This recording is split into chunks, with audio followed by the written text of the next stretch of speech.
GeM TV நேயர்களுக்கு அன்பான வணக்கம். அதிகாரம் 103 குடி செயல் வகை 1026வது குறட்பாவை பற்றி நாம் இப்பொழுது சிந்திக்க இருக்கின்றோம். நல்லாண்மை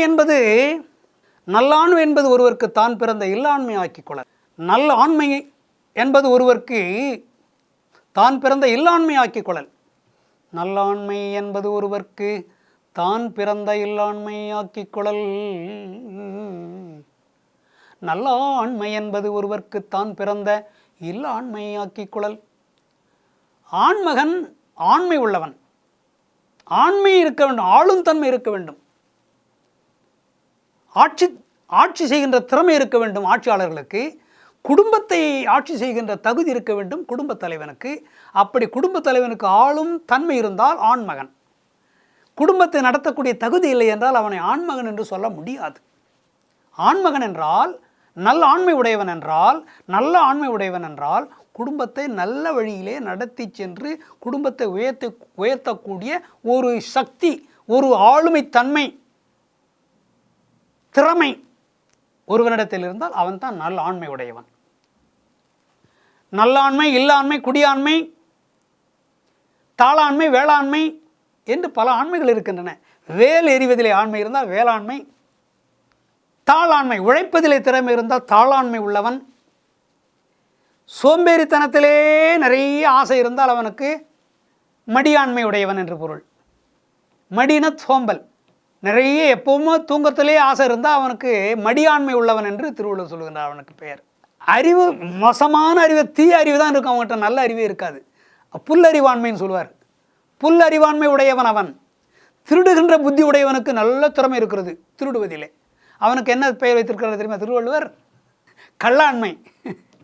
களவு செய்வதிலே ஆண்மை உடையவன். களவுனா திருட்டு. இப்படி பல ஆண்மைகள் இருக்கின்றன.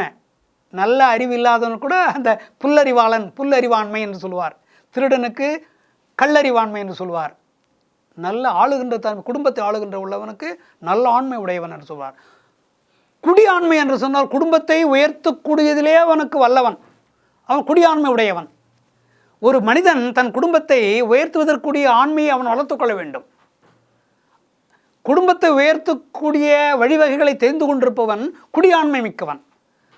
அவனால் தான் நல்ல ஆண்மை உடையவனாக விளங்க முடியும்.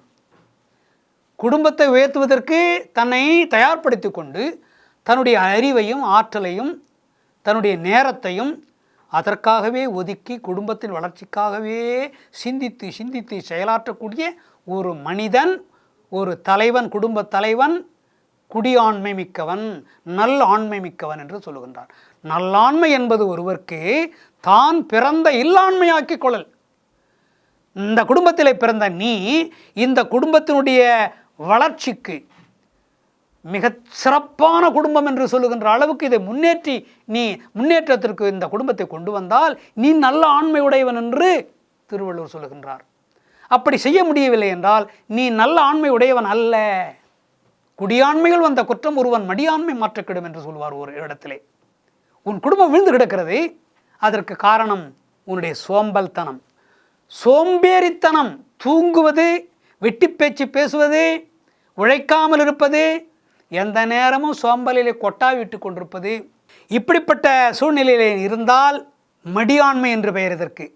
உன்னுடைய குடும்பம் விளங்காது, குடியாண்மை இருக்காது, குடும்பம் சீரழிந்துவிடும். நல்ல குடும்பமாக இருக்க வேண்டும் என்றால், குடி ஆண்மை வேண்டும் என்றால் நீ நல்ல ஆண்மகனாக திறமை உள்ளவனாக எந்த நேரமும் உழைக்கக்கூடியவனாக இருந்தால் உன் குடும்பம் நல்ல குடும்பம், குடி ஆண்மை உள்ள குடும்பமாக இருக்கும். நீ நல்லாண்மை உடையவனாக நீ விளங்குவாய் என்று இந்த குறட்பாவிலே நல்லாண்மை என்பது ஒருவருக்கு தான் பிறந்த இல்லாண்மை ஆக்கிக் கொள்ளல். குடும்பத்தை உயர்த்தி காட்டு, அப்பொழுதுதான் நீ நல்ல ஆண்மகன் என்று திருவள்ளுவர் இந்த குறட்பாவிலே பதிவு செய்கின்றார். ஒவ்வொருவரும் தெரிந்து கொள்ள வேண்டிய, ஒவ்வொரு குடும்பத் தலைவனும் சிந்திக்க வேண்டிய ஒரு கருத்து இது. மீண்டும் நல்லா சந்திப்போம்.